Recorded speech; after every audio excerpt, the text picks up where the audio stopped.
Coucou à tous, j'espère que vous allez bien. Bienvenue dans cette nouvelle vidéo et j'espère que vous appréciez ma beauté, comment on dit ça?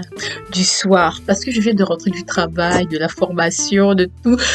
La vie avance, j'avance dans ma vie, j'ai un avenir professionnel. Voilà, je vous en dirai plus quand j'aurai ma quand je travaillerai tout simplement. Et en attendant, on va parler de quelque chose. Vraiment, j'ai dit que j'allais vous en parler un jour ou l'autre. Comme vous expliquer, aujourd'hui, j'aimerais parler d'un passage de ma vie de SDF. Comme vous le savez, cette chaîne cette chaîne a été créée à la suite d'un événement tragique qui est arrivé dans ma vie, qui a été justement le fait que je finisse à la rue. Oui, à la rue des rues, la rue la vraie. Donc voilà, je ne suis pas restée très longtemps à la rue, hein. Enfin, le statut de SDF, je l'ai eu pendant 1 mois et demi. Et la rue, j'ai que 4 jours. Parce que je me suis bougé le cul. Bref. Mais je savais pas comment exactement vous raconter la chose et tout. Parce que c'est assez compliqué. J'aimerais pas je sais pas comment j'allais amener la chose. Est-ce que j'allais scripter, est-ce que j'allais vraiment structurer, et finalement comme d'habitude freestyle, hein, vous-même vous savez, parce que c'est que comme ça que je suis authentique et je dis les vérités du Christ.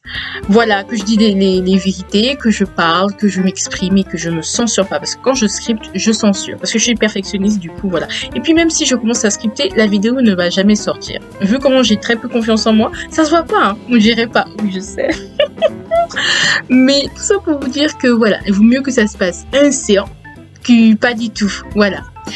Comme je disais, du coup, c'est une vidéo assez difficile parce que justement je voulais rendre compte de plus de ce que j'avais vécu. Et je tiens à appuyer sur le fait que ce que j'avais,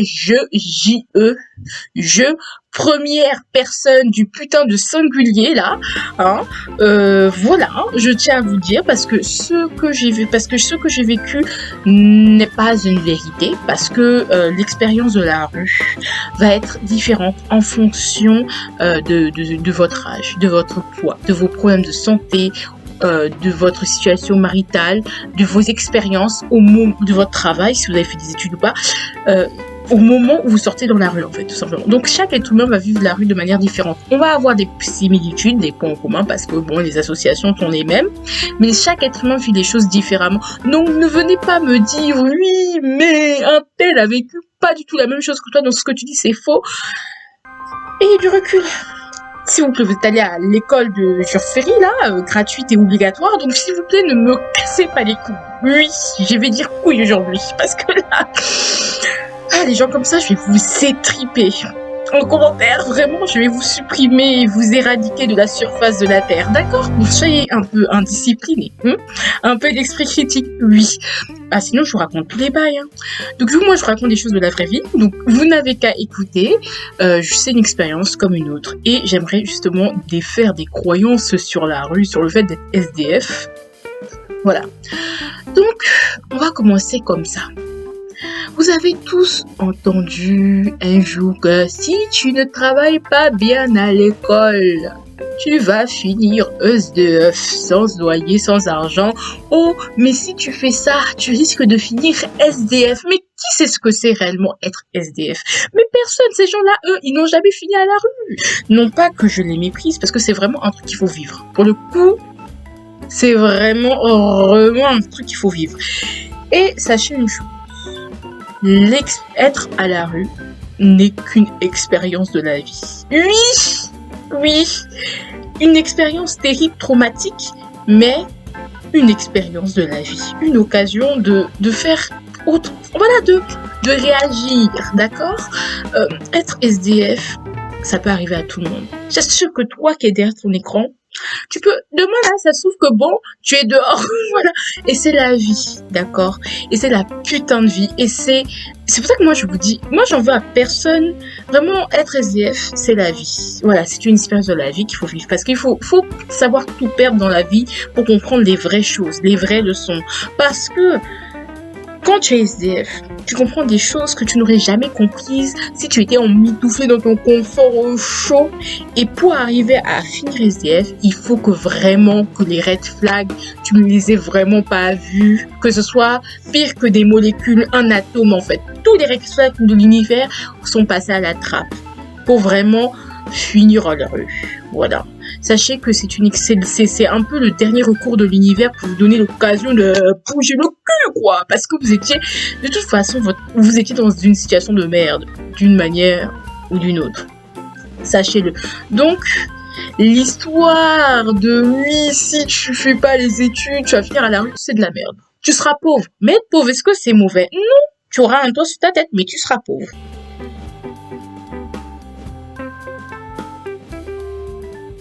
Ça ne veut pas dire que tu seras à la rue. Après, bien sûr, tu auras des difficultés. Le logement, surtout sur Paname, c'est très difficile d'avoir un logement dans ce pays. Hein. Sachez-le. Même si tu gagnes le SMIC, c'est très difficile de se loger. Ah oui, ça c'est... Hein. C'est mon cas, hein. C'est vraiment, je suis dans la difficulté. Hein. Oui, je filme avec mon ordinateur, donc ne vous plaignez pas. Oui, ça va aller dans tous les sens, donc ne vous plaignez pas aussi. Donc voilà. Ça, c'est une chose. Voilà. Qu'est-ce que je disais? Oh, vraiment, je me perds dans la vie, là. Putain, je me perds. Donc voilà, donc n'importe qui peut se retrouver dehors, d'accord? Donc on a cassé cette croyance, c'est bon, vous arrêtez de croire à des merdes. Si vos parents vous disent ça, vous écoutez la flûte enchantée de Mozart, ils disent de la merde, vraiment, hein, voilà. Donc ça c'est un. Donc ne vous mettez pas de pression parce que oui, si je fais pas ça, je finirai SDF, c'est faux.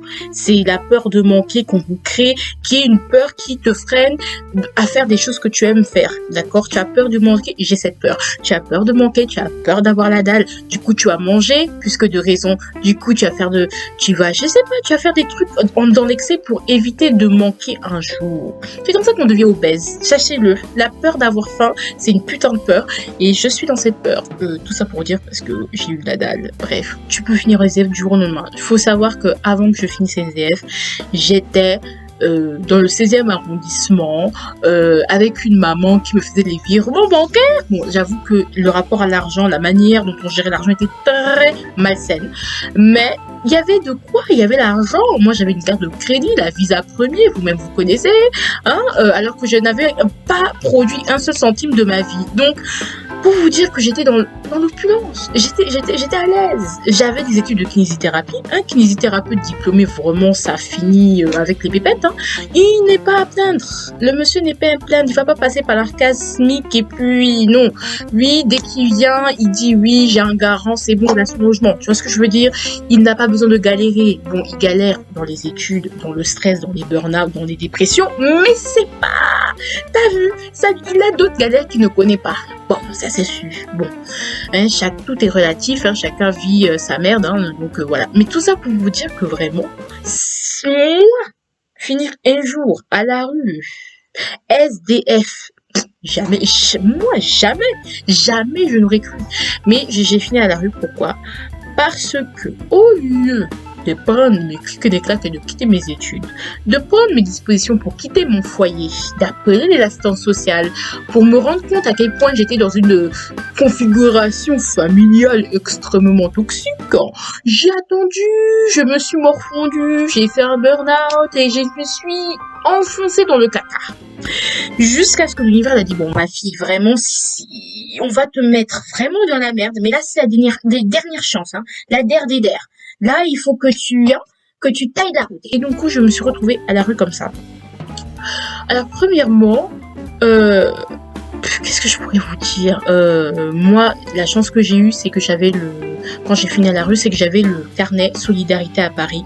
Et ce carnet Solidarité à Paris répertoriait tous les endroits où tu pouvais te doucher. Donc, oui, les SDF peuvent se doucher. Où tu pouvais manger. Oui, les SDF peuvent se restaurer. Où tu pouvais pas dormir parce qu'il faut pas rêver, hein, où tu pouvais te soigner, oui, les SDF peuvent se soigner, où tu pouvais te domicilier parce que oui, les SDF reçoivent du courrier, voilà, donc il vaut mieux hein, pour vous d'avoir une domiciliation, sinon vous n'existez pas dans la planète Terre. Donc voilà, le problème avec tout ça, c'est que entre le lieu où tu manges, le lieu où tu dors, le lieu où tu vas te doucher, s'ils sont séparés par des kilomètres et des kilomètres, tu n'as pas la Navigo. Moi, dans mon cas, j'avais pas le téléphone parce que j'avais pas de téléphone ni mon ordinateur que voici. Je n'avais rien, je n'avais que mes pieds. J'avais toute ma valise à 3 roues avec les sacs. Il y a des jours, clairement, je ne peux pas me doucher et aller manger et aller me domicilier et aller à la sécu et je suis obligée.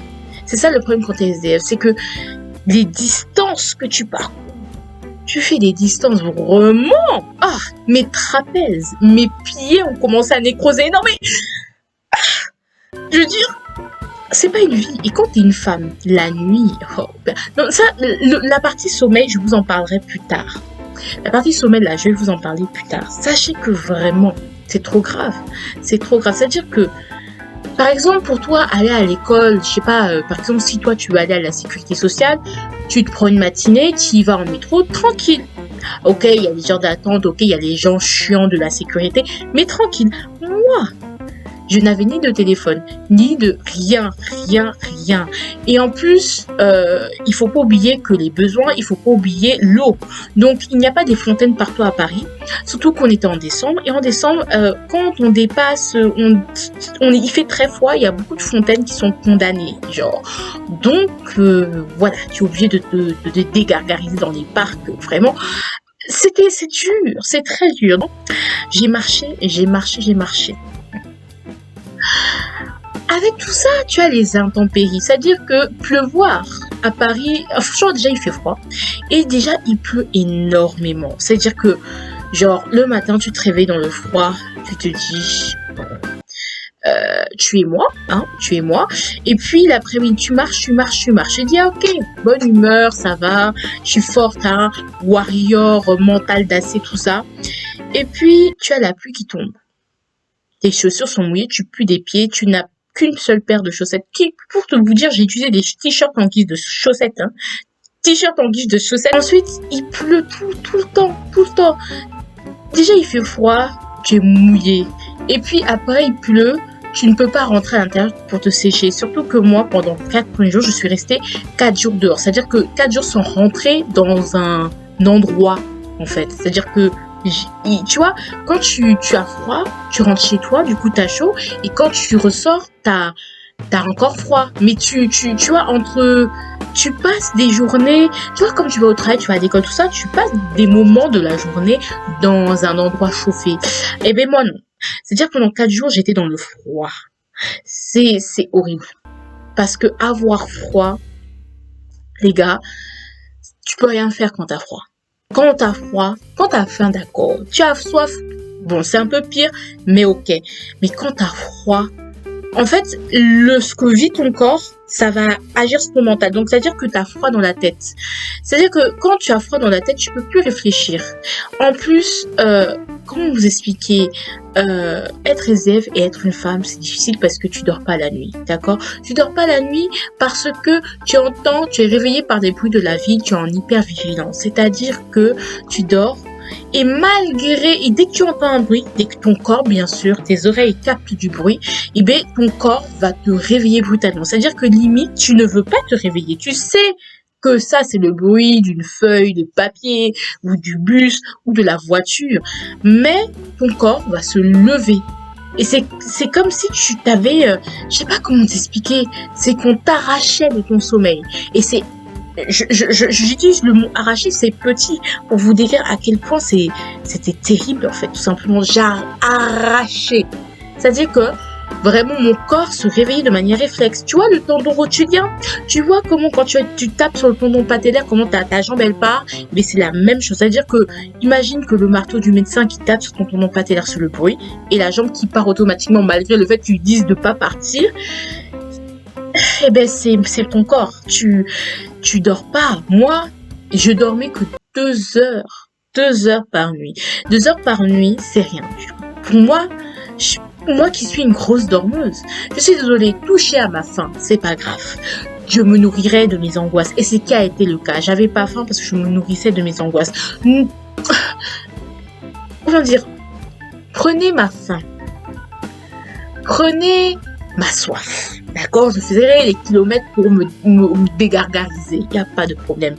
Prenez-moi le métro, c'est pas grave. Ce que j'ai fait, c'est que j'ai pris un plan et que j'ai pris mon putain de plan. Comme les vieux à l'ancienne, je me suis orientée avec ça, il n'y a pas de problème. Prenez-moi... mais je suis désolée. Dormir? Wesh, dormir. Genre, le sommeil. Personne ne touche à mon sommeil, même quand j'avais des problèmes sentimentaux, de crush. Personne ne touche à mon putain de sommeil. Et le fait que mon sommeil soit violenté de manière si brutale, non, c'est pas possible. Je dormais que 2 heures par nuit. Ça, c'est 2 heures par nuit réparatrices. Après, le reste, tu dors pas. Dès que t'entends un bruit, tu te réveilles. Moi, dès que j'entendais un bruit d'homme, même si c'était des étudiants, vraiment, je me réveillais. Je me réveillais comme ça. Non, c'était trop grave. Non. À voir. Ah, sommeil dans ce pays-là, c'est trop chaud. Non, je peux pas. C'était trop. Et puis moi, dès que je me suis retrouvée à la rue, faut savoir que la première chose que j'ai faite, c'est d'aller devant le cabinet de mon prof, du premier tuteur de stage là, mon prof, mon chouchou des nanas. Bref, lui là. Et du coup, c'est la première chose que j'ai faite. Mais parce que je me sentais pas en sécurité la nuit, donc je me disais, je vais à un endroit que je connais. Et après, j'ai remonté la Seine pour aller vers Descartes, faculté de médecine, dans le 5e et tout, rue d'école de médecine. Et je dormais là-bas parce que ça me rassurait. Mais même encore là-bas, c'était compliqué de dormir. J'avais tellement froid. Oh, les gars, j'avais froid. Le froid de décembre, c'est un froid violent. C'est un froid illégal. Et c'est trop grave. Non, vraiment. Et quand t'es une femme, tu es obligée de te déplacer voilà. Par exemple, 19h, t'arrives, tu dors. Tu dors jusqu'à 23h peut-être. Parce que bon, là, les gens sont encore, voilà. Puis tu te réveilles parce que t'as trop froid. Et donc, tu es obligé de te réveiller pour marcher. Et tu te déplaces à plusieurs endroits pour pas qu'on prenne l'habitude de te voir... voilà. Donc tu te déplaces dans la nuit. Donc à 2h du matin, pendant que vous étiez en train de dormir, moi j'étais en train de réfléchir à ma vie en me disant putain, est-ce que je vais me faire violer? Genre, oui, je vais dire violer, oui, la couleur. Mais vous savez de quoi je parle. Non, mais clairement, c'est trop dangereux. Dès que moi, je me cachais carrément, je faisais en sorte de serrer ma poitrine et de mettre mon écharpe autour de ma bouche pour pas qu'on voit que j'étais une femme, tout simplement. Même si ça se voyait, hein, je vais pas vous mentir, c'était cramé, mais je voulais pas qu'on voit que j'étais une femme. Oh, là, je voulais même avoir un zizi à ce moment-là. Ah non, pénis direct. Moi, je voulais faire une transition, parce que c'est trop dangereux. Moi, un homme, ça la matraque, ça les pistolets, ça les couteaux. Moi, je suis quoi? Je peux pas me battre, hein? Je ne peux pas me battre.